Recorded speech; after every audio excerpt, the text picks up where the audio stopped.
The storm was coming. The sky, once a soft blue, darkened to an ominous gray. The wind howled through the open plains, whistling between the sparse trees and tall grasses. The early human tribe, a small group of Homo erectus, sensed the impending danger. The air grew colder, a foreboding chill settling in their bones.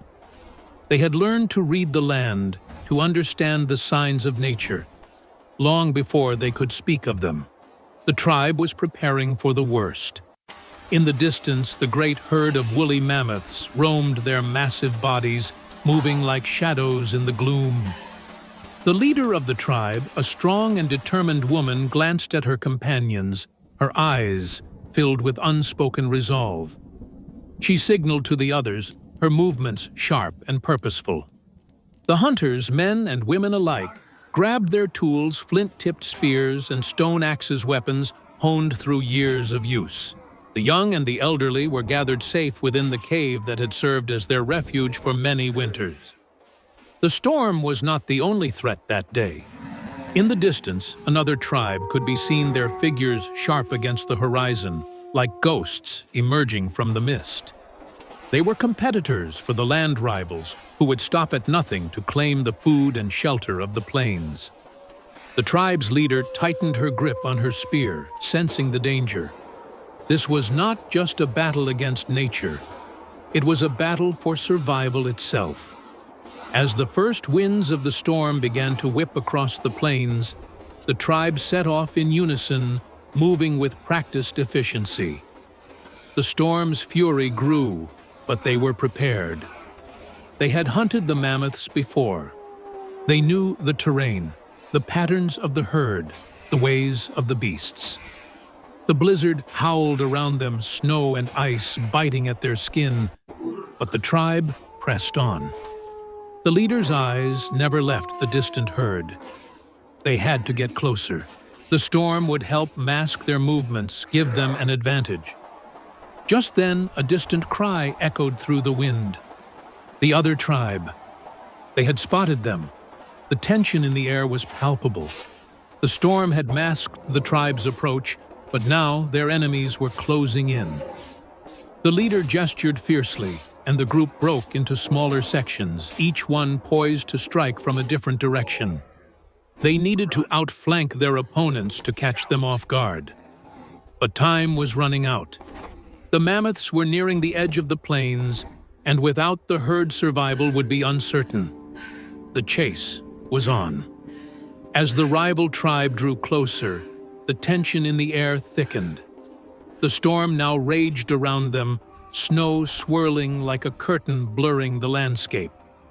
The leader motioned for the hunters to fall back, their bodies becoming one with the land camouflaged by the thickening whiteout. They needed to stay hidden to strike when the time was right.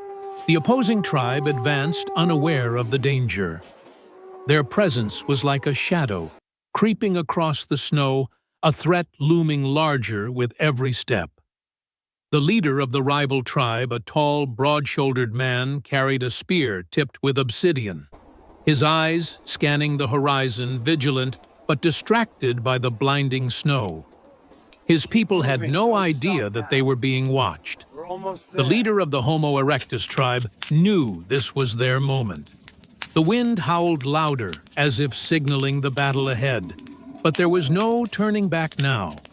She raised her arm, a signal to strike.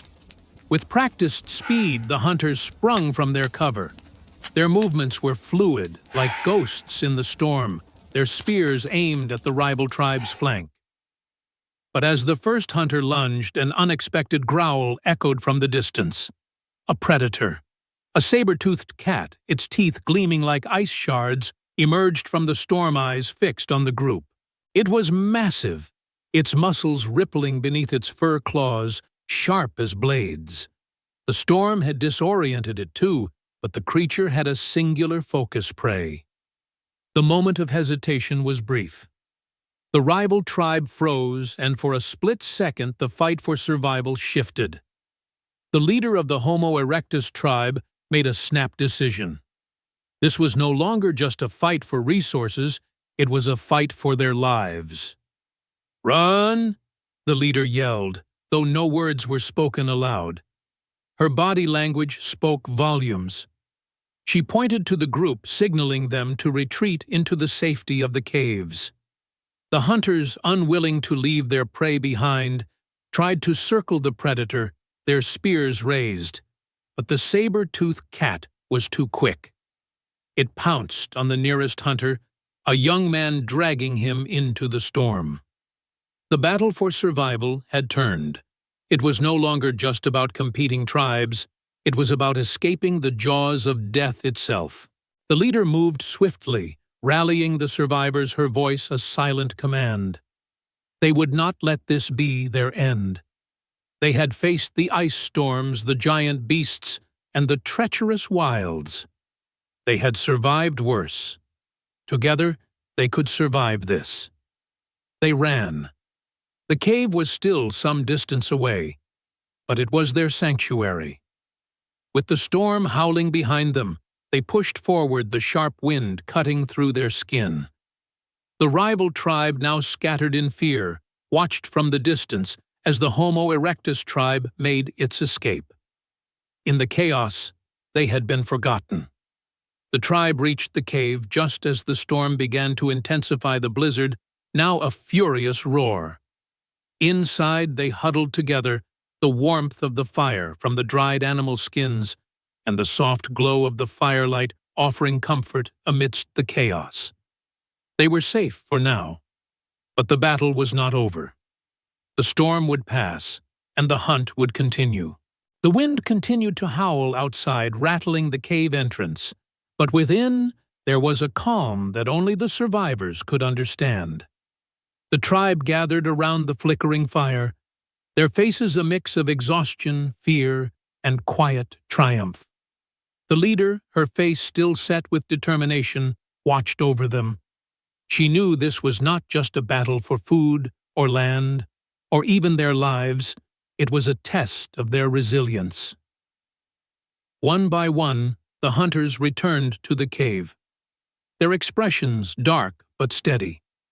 The young hunter, who had been dragged by the saber-tooth cat, was carried in by two of the older men. His body was bruised and bloodied, but he was alive.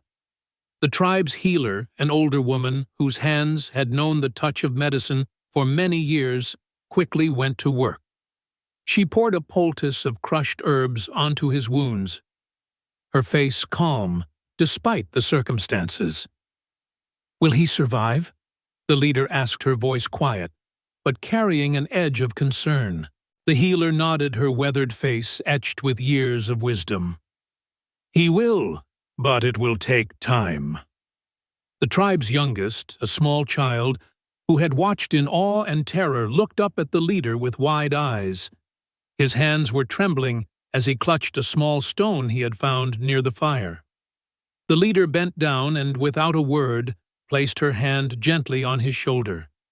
In that small gesture, she passed along a sense of safety, a promise that they would stand together through this storm, through the battles yet to come. The storm raged on outside, but inside the cave there was warmth, physical and emotional. The tribe had faced the beasts of the Ice Age, the unforgiving storms, and the rival tribe. But it was the bonds between them that had carried them through. They were not just a group of individuals, they were a family. A tribe that knew that survival was not only about the strength of the body, but the unity of the spirit.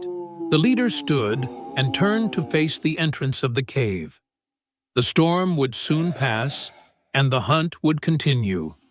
But tonight, they had earned a moment of peace. The rival tribe, scattered in fear, had not pursued them into the depths of the cave.